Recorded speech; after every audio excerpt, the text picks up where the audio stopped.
தமிழக சட்டப்பேரவை கூட்டத்தொடரின் 2வது நாள் கூட்டம் இன்று நடைபெற்று முடிந்தது. இதில் காவிரி நதியின் குறுக்கே மேகதாது அணை கட்டும் கர்நாடக அரசின் முயற்சியை எதிர்த்து தமிழக முதல்வர் ஜோசப் விஜய் தனி தீர்மானம் ஒன்றை முன்மொழிந்தார். தமிழக சட்டப்பேரவை கூட்டத்தொடரின் 2வது நாள் கூட்டம் இன்று காலை 9:30 மணிக்கு தொடங்கியது. முதலில் மறைந்த முன்னாள் சட்டப்பேரவை உறுப்பினர்கள், அரசியல் தலைவர்கள் மற்றும் திரைப்பிரபலங்களுக்கு இரங்கல் தெரிவித்து தீர்மானம் நிறைவேற்றப்பட்டது. பின்னர் மேகதாது விவகாரம் தொடர்பான முக்கிய தீர்மானத்தை முதல்வர் விஜய் முன்வைத்தார். அப்போது பேசிய முதல்வர் விஜய், காவிரி நடுவர்மன்றத்தின் 2007ஆம் ஆண்டு இறுதி தீர்ப்பையும் 2018ஆம் ஆண்டு உச்சநீதிமன்ற தீர்ப்பையும் மதிக்காமல் தமிழ்நாடு உள்ளிட்ட படுகை மாநிலங்களின் ஒப்புதலின்றியும் மத்திய அரசின் அனுமதியின்றியும் கர்நாடக அரசு மேகதாது அணை கட்ட முயற்சிப்பதை ஏற்க முடியாது என்றார்.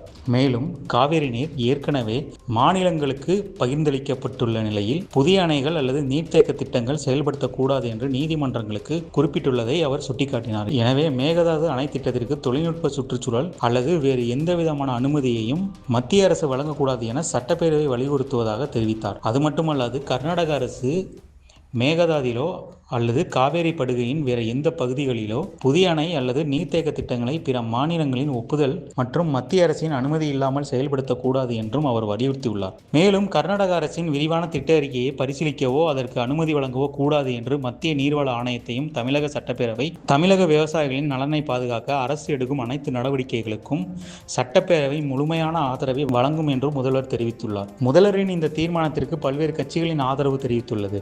காங்கிரஸ், விசிக, இந்திய கம்யூனிஸ்ட், மார்க்சிஸ்ட் கம்யூனிஸ்ட், தேமுதிக மற்றும் மதிமுக உள்ளிட்ட கட்சிகளின் பிரதிநிதிகள் இந்த தீர்மானத்தை வரவேற்று பேசினார்கள். தீர்மானத்தின் மீது முதலில் பேசிய காங்கிரஸ் அமைச்சர் ராஜேஷ்குமார், தமிழகத்தின் உரிமையை பாதுகாக்கும் இந்த முயற்சிக்கு காங்கிரஸ் முழுமையான ஆதரவு அளிப்பதாக தெரிவித்தார். மேலும் எதிர்க்கட்சி தலைவரான உதயநிதியும் முதல்வரின் இந்த தீர்மானத்தை ஆதரித்து பேசினார். இது தமிழக அரசியல் மிகவும் வரவேற்கப்படும் ஒன்றாகவும் மாறியுள்ளது. தமிழக சட்டப்பேரவை கூட்டத்தொடரின் 2வது நாள் கூட்டத்தின் தொடக்கத்திலேயே மேகதாது அணை விவகாரத்தில் தமிழகத்தின் ஒருமித்த நிலைப்பாட்டை வெளிப்படுத்தும் வகையில் சட்டப்பேரவை முக்கிய தீர்மானம் இங்கு முன்வைக்கப்பட்டுள்ளது. வரும் திங்களன்று நடைபெறும் சட்டப்பேரவை கூட்டத்தொடரில் இதுபோன்ற மேலும் பல முக்கிய விவாதங்கள் அங்கு முன்னெடுக்கப்படும் என்று தகவல்கள் வெளியாகியுள்ளது.